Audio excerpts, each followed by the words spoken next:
Hello listeners, it's Tony with you, and I have a guest, and my guest is a return visitor, Pauline Rowson, author. D.I. Andy Horton, How is he doing? He's doing very well, thank you very much. He's still out there on the streets of Portsmouth solving crimes. He's just solved a new crime because there's a new D.I. Andy Horton novel that's just come out called Undercurrent. When you first started writing, did you ever imagine that you would be writing to a worldwide audience? No, I didn't. I hoped. I dreamt like a lot of authors do. I think when you first start writing, your main aim or ambition is just to get published. That's the goal that you're working towards. And of course, like all writers, you get a lot of knockbacks, you get a lot of rejections, which I obviously did. And you think, oh, my dream is just to be published.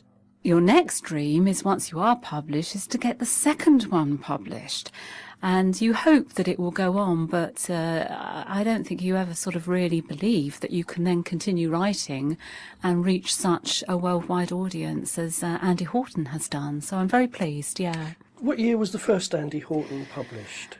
That was 2006, was the very first one. I can't believe it now, it's gone so quickly. And there are now 9 in the series. So number 10 is also being published in 2013, and I'm writing number 11. So from 2006, now 2013, if my maths is right, that's about 7 years. So 7 years and 10 novels. And I've also got the 2 thrillers as well. They were published 2007 and 2008. So, yeah. Do you have a regime? Do you every day sort of say, right, 9 till 5 I'm writing? I don't have a set regime in that sense, but I do write every day, unless of course I am out giving talks somewhere in the country or doing research. But even then I do try to write every day. It depends on what stage I'm at the novel. Some days it will be about 2 or 3 hours a day, and other days, if I'm really on a roll or I need to read and edit a lot of the novel, I'm at the sort of revision stages, I can then spend 8 hours a day working on it. So it does vary. And I don't sort of say, well, every morning I work or every afternoon. It just depends what else is going on in the diary. So it could be a morning, it could be an afternoon, but I do try and work most evenings between sort of 5 and 7:30. Tell us about D.I. Andy Horton. What's his character? He's quite young, in that he's around about 40, and he's a very fit guy. He's been described as rugged and flawed, which is quite a nice description.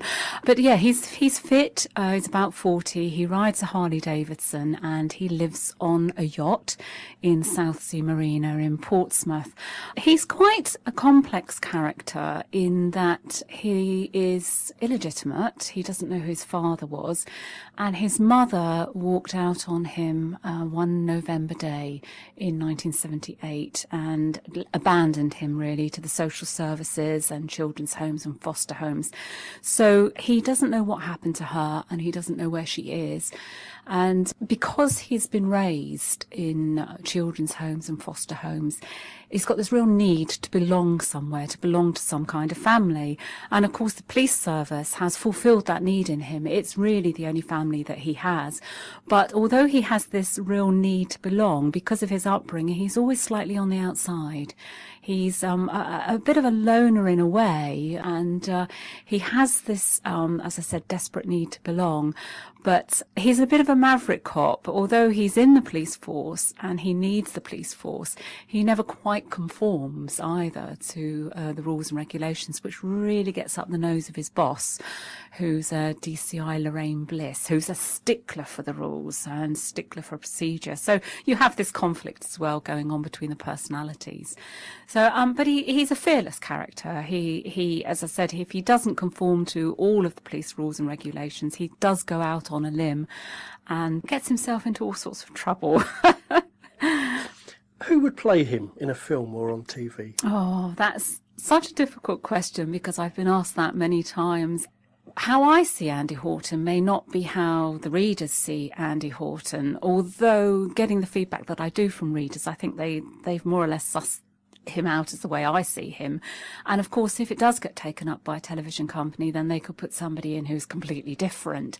So it is quite difficult to say who would play him. But if it does ever get to television, and I have had interest from TV, then getting the right actor is vitally important, because if they get the wrong actor who doesn't look like how I've described Andy Horton and how the reader thinks, it could completely ruin it.